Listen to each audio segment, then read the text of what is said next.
रक्षाबंधन की पौराणिक कथाएं।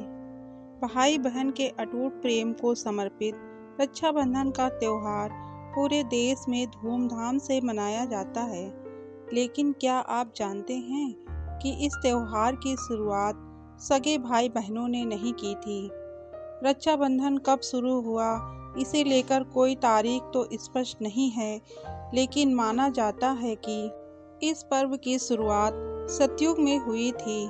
इस त्योहार से संबंधित कई कथाएं पुराणों में मौजूद हैं। माता लक्ष्मी ने बांधी राजा बलि को राखी।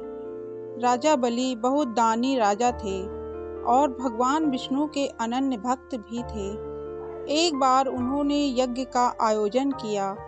इसी दौरान उनकी परीक्षा लेने के लिए भगवान विष्णु वामना अवतार लेकर आए और दान में राजा बलि से 3 पग भूमि देने के लिए कहा, लेकिन उन्होंने 2 पग में ही पूरी पृथ्वी और आकाश नाप लिया। इस पर राजा बलि समझ गए कि भगवान उनकी परीक्षा ले रहे हैं। तीसरे पग के लिए उन्होंने भगवान का पग अपने सिर पर रखवा लिया। फिर उन्होंने भगवान से याचना की, अब तो मेरा सब कुछ चला ही गया है, प्रभु आप मेरी विनती स्वीकारें और मेरे साथ पाताल में चलकर रहें। भगवान ने भक्त की बात मान ली और बैकुंठ छोड़कर पाताल चले गए। उधर देवी लक्ष्मी परेशान हुई।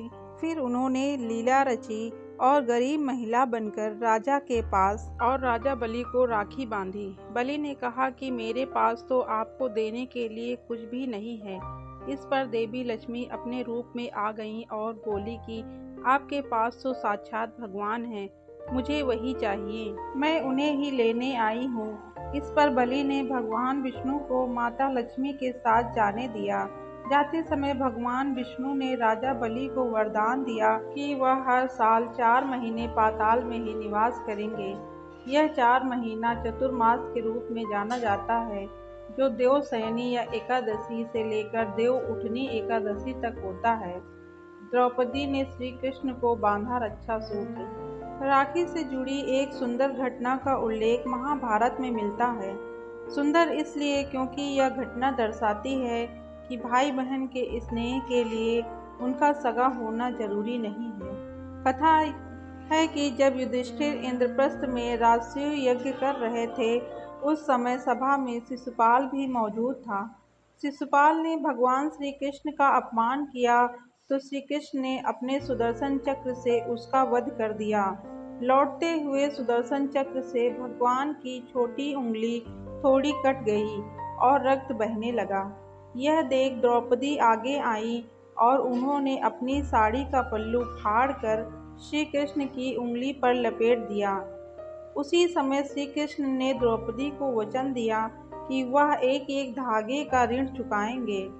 इसके बाद जब कौरवों ने द्रौपदी का चीर हरण करने का प्रयास किया तो श्री कृष्ण ने चीर बढ़ाकर द्रौपदी के चीर की लाज रखी। कहते हैं जिस दिन द्रौपदी ने श्री कृष्ण की कलाई में साड़ी का पल्लू बांधा था, वह श्रावण पूर्णिमा का ही दिन था। तो ये थी रक्षाबंधन की पौराणिक कथाएं। उम्मीद है आपको ये कथा अच्छी लगी हो। मिलते हैं एक नई कहानी के साथ। Thanks for watching. Please subscribe my channel. जय हिंद, जय भारत।